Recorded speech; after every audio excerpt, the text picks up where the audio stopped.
우리 꿈을 찾아서 9번째 시간입니다. 가족 구원의 꿈, 라합이라고 하는 제목으로 말씀을 나눕니다. 라합은 우리가 성경에서 봤을 때 그렇게 긴 분량 나오지 않습니다. 신분적으로 따지면 이스라엘 민족 안에 들어올 수 없는 그러한 사람입니다. 그리고 라합의 그 잡이 뭔지 아시죠? 예, 기생입니다. 이 성경에서 이 그냥 기생 이렇게 말할 때 이 사람들의 대부분의 의미는 직업적인 창녀를 의미하는 것입니다. 사회에서 보잘것없는 사람입니다. 가장 미천한 존재입니다. 그럼에도 불구하고 그에게도 하나님이 두신 사명, 하나님이 원하시는 꿈이 있다라고 하는 것입니다. 믿으십니까? 네. 그녀에게 두신 사명 약 한 3가지 정도가 있습니다. 어떤 것입니까? 하나님의 은혜를 입는 것이 그 여인의 사명이에요. 수동적이지만 은혜를 받는 게 그 여인의 사명이고요. 오늘 제가 이야기하려고 하는 이 여인을 통해서 가족이 구원을 얻는데 이 여인이 사용된다라고 하는 것이에요. 그리고 이 여인은 어떻게 쓰임받습니까? 예수님의 족보에 올라가는 그러한 영광을 누리게 된다라고 하는 거예요. 하나님이 그 여인 안에 두었던 그 놀라운 꿈이라고 하는 것입니다. 우리에게도 가족 구원의 문제를 가지고 기도하는 분들이 계신 줄 압니다. 마음에 너무나 많은 부담이 있습니다. 사실은 같이 살아도 힘든 문제인데 가족은 한국에 있고 우리는 이곳에 있어서 더 힘들 수 있습니다. 그래서 기도밖에 하지 못합니다. 오늘 이 라합의 사건이 우리에게 도전되기를 원합니다. 라합은 하나님이 하신 일에 대한 소문을 들었습니다. 보지 못했습니다. 소문을 들었습니다. 어떤 소문입니까? 하나님이 이스라엘 백성들을 애굽 땅에서 출애굽시켰다. 그런데 그들이 하는 말을 들어보니까 홍해가 갈라졌다고 하더라. 여러분 믿으십니까? 아니 홍해가 여러분들은 뭐 태평양이 갈라졌다고 해도 믿으시겠죠? 예. 그런데 지금 이 여인은 그런 백그라운드가 전혀 없어요. 그런데도 믿는 거예요. 40년 동안 이스라엘 백성들을 광야에서 하나님이 굶주리게 하지 않고 40년을 이끌어왔다라고 하는 것을 이 여인은 믿었습니다. 그리고 요단 건너편에서 하나님이 그 이민족을 무너뜨린 것들을 이미 들었습니다. 그리고 이 여인은 믿는 거예요. 신이 없다면 그럴 수가 없다. 신이 있어도 가장 강력한 신이 아니면 이 일은 일어날 수 없다라고 믿은 것입니다. 라합은 우상을 숭배하는 아모리 족속 여인입니다. 여리고성에 살고 있습니다. 창녀입니다. 아마 어려서부터 가족의 생계를 책임졌을지도 모릅니다. 몸을 파는 일로 그 가족을 연명하게 되는 그러한 여인이었던 것 같습니다. 그러니까 그냥 몸만 팔았다가 아니라 술이라고 하는 것을 뗄래야 뗄 수가 없을 것입니다. 그러다 보니 오고 가는 많은 술꾼들의 이야기도 들었습니다. 정보는 많이 가지고 있었습니다. 그런데 이 정보를 과연 라합 한 사람만 들었을까요? 여리고 성에 살고 있는 모든 사람이 다 들었습니다. 여러분, 라합만 들은 게 아닙니다. 모든 여리고 성의 사람들이 다 이 소식을 들었습니다. 지금 여리고 성은 문이 열려 있습니까? 닫혀 있습니까? 여러분, 문이 닫혀 있습니다. 두려워하는 거예요. 이 사람들은요, 이스라엘 백성들이 지나가려면 그냥 지나가라. 우리는 성문 닫겠다. 여러분, 나중에 7바퀴 돌 때, 7일을 돌 때 우리가 알고 있잖아요. 그들이 성을 걸어 잠그고 안 나오는 겁니다. 싸우겠다는 게 아니에요. 전의를 이미 상실했어요. 오늘 우리가 읽었던 본문에서 2장에 간담이 녹았다라고 라합이 얘기하고 있지 않습니까? 이 성 사람들의 지금 심정적 태도가 간담이 녹았습니다. 싸울 의지가 없습니다. 그냥 지나가면 지나가게 내버려 두겠다는 겁니다. 그런데 하나님이 이제부터는 요단을 건너온 다음부터는 하나님의 일하시는 방법이 아니에요. 그걸 남겨둘 수 없는 거예요. 성 하나 걸을 때마다 성 하나를 정복하면 그 성이 내 거가 되고 100m를 걸으면 100m가 내 것이 되고 1km를 걸으면 1km가 내 것이 되는 거예요. 내가 밟는 땅을 너희에게 주겠다라고 여호수아에게 약속하지 않았습니까? 그래서 정복해야 되는 거예요. 자, 하나님이 이 여리고 성에는 나중에 무슨 저주까지 하시느냐? 이 성을 다시 세우는 그 사람은 집안이 성을 세울 때 다 멸망할 것이다. 언제 그렇게 됐습니까? 아합 왕 때 아합 왕이 여리고 성을 다시 건축하잖아요. 건축하던 사람들이 다 집안이 몰살합니다. 자, 여리고 성 작전 하나님이 정탐을 허락하십니다.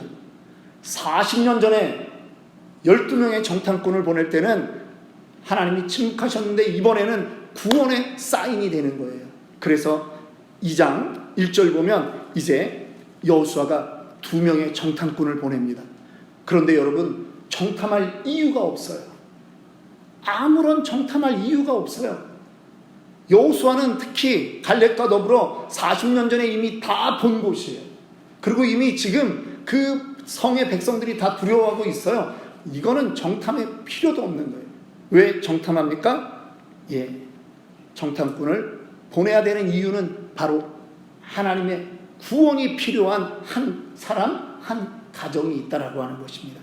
예수 그리스도가 우리를 찾아오셨듯이 지금 구약시대에도 정탐꾼을 통해서 복음을 들려줘야 되고 이들을 살려야 되는 그러한 영혼이 있다라고 하는 것입니다. 여러분, 이 여리고성에 하나님을 온전히 두려워하고 하나님께 자기의 삶을 맡긴 사람이 그 수많은 사람들이 안에 살고 있는데 단 한 사람, 한 가정이라고 하는 거예요. 여러분, 우리의 믿음을 생각해 보셔야 됩니다. 많은 사람들이 나는 예수를 믿습니다 라고 말해요. 마음으로 믿어 의에 이르고 입으로 시인하여 구원에 이른다라고 해서 영접 기도도 했습니다. 나 예수 믿습니다. 그렇게 해요. 여러분, 정말 거기서 입으로 시인한다라고 하는 것이 그렇게 이것도 있고 저것도 있는데 내가 이번에는 한번 하나님이라고 하는 신, 예수라고 하는 신을 한번 내가 믿어볼까? 그 정도의 신인 줄 아십니까? 아닙니다. 나의 전생애를 걸고 내가 이분에게 나의 목숨을 걸겠다라고 하는 그 고백이 예수를 주로 시인한다라고 하는 그 말이에요. 조금 이따 좀 더 설명하겠습니다. 그런데 지금 이 라합이 지금 그렇게 하고 있는 거예요. 여러분, 정탐꾼을 숨겨주면 된다? 안 된다? 안 돼요. 지금 여리고 왕이 지금 군졸들을 풀어서 지금 이 정탐꾼이 들어왔다라고 하는 첩보를 얻었는데 이것을 지금 잡기 위해서 지금 눈이 시뻘개져가지고 지금 돌아다니고 있다라고 하는 거예요. 자기는 지금 어느 왕의 지배를 받고 살아요? 여리고 왕의 지배를 받고 살아요. 누구를 도와야 돼요? 여리고 왕을 도와야 돼요. 그런데 본 적도 없는 이스라엘 그 하나님을 그리고 여호수아의 군대를 도와준다라고 하는 것은 말이 되지 않아요. 여러분들이 이 말에 구별을 하실 줄 아십니까? 믿음이 좋다, 나쁘다, 믿음이 있다, 없다, 믿음이 강하다, 약하다, 믿음이 크다, 작다, 막 헷갈리죠. 구별을 할 수 있으세요? 구별해내야 돼요. 말이 괜히 있는 게 아니에요. 차이가 있기 때문에 있는 거예요. 오늘은 믿음이 좋다, 나쁘다 그 얘기만 할게요. 무엇을 믿느냐로 좋은 믿음, 나쁜 믿음이 있다는 거죠. 여러분, 어떤 사람들은 그래요. 야, 하나님이 뭘 하길래, 하나님이 나한테 뭘 해줬길래 내가 하나님을 믿냐? 돈을 믿어. 10시간 일하면 10시간에 일한 만큼을 돈을 벌잖아. 돈을 믿어. 내 주먹을 믿어. 그 사람이 믿는 돈과 그 사람이 믿는 주먹은 나쁜 믿음이에요. 온전하게 좋은 믿음은 믿어야 될 것을 믿는 것이 좋은 믿음이라고 하는 거예요. 여러분, 양다리는 안 됩니다. 지금 라합은 지금 정탐꾼을 발견하면서 고민이 아니라 내가 살 길은 이 사람을 도와주는 것이다, 확실하게 정했다라고 하는 것입니다. 여러분, 라합은 죽으면 죽으리라 하는 믿음으로 지금 그 사람들을 옥상에 숨겨주고 있는 거예요. 자, 여러분, 이런 믿음이 구원에 반응하는데, 나는 구원을 믿습니다. 하나님, 당신이 정말 제일입니다. 이 정도가 아니라는 거예요. 우리의 구원은 행동이 없으면 그 구원은 가짜라는 거예요.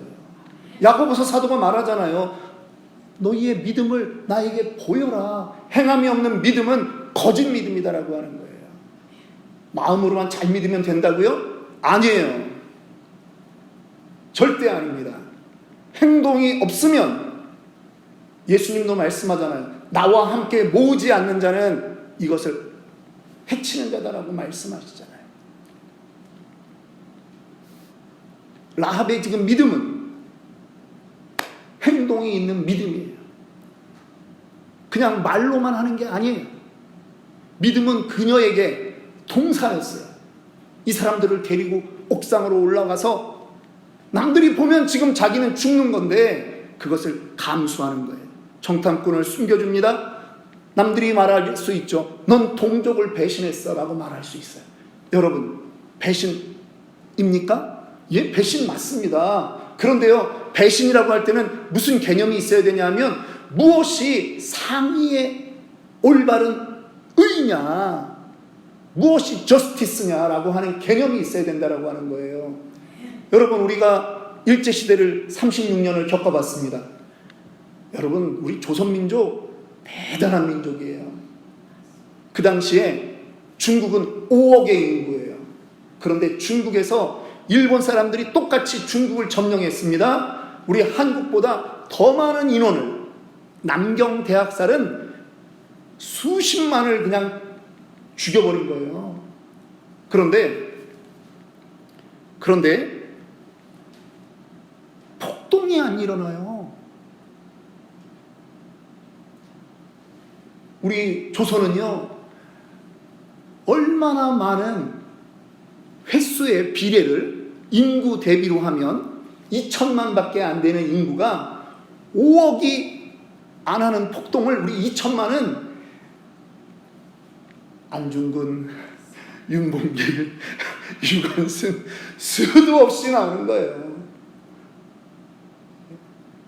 아주 대단한 민족이에요. 그런데 여러분, 나라를 빼앗겼는데 나라의 국적이 일본이 되었습니다. 그런데 일본 천황을 위해서, 천황을 죽이려고, 총독을 죽이려고 했던 그 사람들을 우리는 배신자로 해요? 아니에요. 상위 개념의 그 저스티스가 뭐냐? 내 나라, 내 민족을 위해서 일한다.